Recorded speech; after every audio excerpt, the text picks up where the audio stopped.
እወደዋለሁ ልጄን የምወደው ልጄን አጥቻለሁ። እግዚአብሔር ያጽናህ የምባል እኔ ነኝ።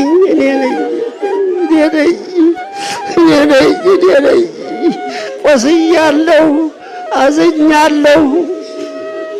አዎ ታላቅ ሰው ነው ያጣነው። ታላቅ መምህር ነው ያጣችው ቤተ ክርስቲያናችን። ሰው ይተካልን። ሰው በጠፋበት ሰዓት መምህር ዘላለም ይጠፋል እንዴ?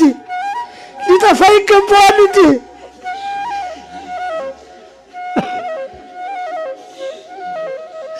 ቅስሜን ሰብሮታል እኮ ልጄ፣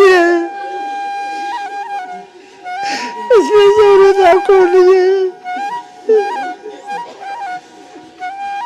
አይገቡ ገብቶ ቶሎ ደርሶ የሚጓጓዘኝ የሚያስታምመኝ እና ያጣሁት እኮ ይሄ ቤት ነው እንጂ የሚያለቅሰው እኔ ነኝ እንጂ። አዎ ልጆቼ እባካችሁ፣ ያ ቅድም ተነግሯል። የአሕዛብ ለቅሶ አይደለም የምናለቅሰው፣ ጉዳያችን ቀረብን ነው። ጠቃሚያችንን አጣን ብለን ነው፣ ሌላ አይደለም። እሱማ ተመቻቸለት። ሰማዕት ዘእንበለ ደም ነው፣ ሰማዕት ዘእንበለ ደም ነው። የሐዋርያትን ኑሮ አባታችን ጨርሰውታል። ቅድም የሐዋርያትን ኑሮ የኖረ ነው። አዎ ደረቅ እንጀራ በልቶ የሚያድር ያውም በ9 ሰዓት ፍጹም ሰው ነው። ፍጹም ሰው ነው። ተገላገለው። ይህን ከንቱ ዓለም ተገላገለው። አዎ በአንድ ቀን 2 ጉባኤ 3 ጉባኤ እኮ የሚጮህ ነው። እኔ የሚገርመኝ አንደበቱ አለመድረቁ። በሽታው ክፉ ነው፣ አንደበት የሚያደርቅ ነው። ግን ምንም አንደበቱ አይዛባም፣ እፎይታ አያውቅም። እግዚአብሔር አድሎት የሚገባውን አገልግሎት ፈጽሞ ሄዷል። ለሱ አይደለም የምናለቅሰው፣ የኛ ጉዳያችን ቀረብን ብለን ነው።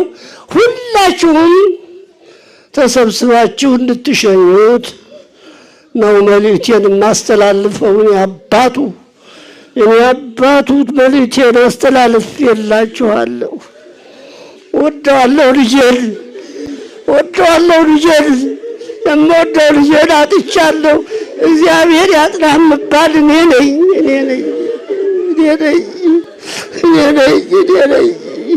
ቆስያለሁ፣ አዝኛለሁ። አዎ እናታችንን የስወላ ባባ አይደለም ልጆች አሉት። እሱም እኮ እነሱን ይባርክልዎት፣ የቀሩትን ይባርክልዎት። እኔ ግን የቅርብ ልጄ ነበር አጣሁት። ረዳቴ እሱ ስለነበረ ነው። ለራሴ ነው እኔ የማለቅሰው። የኔ ፍጻሜ ምን ይሆን? ስንቱን አየሁት፣ ስንቱን ሸኘሁት። አይድረስ ነው።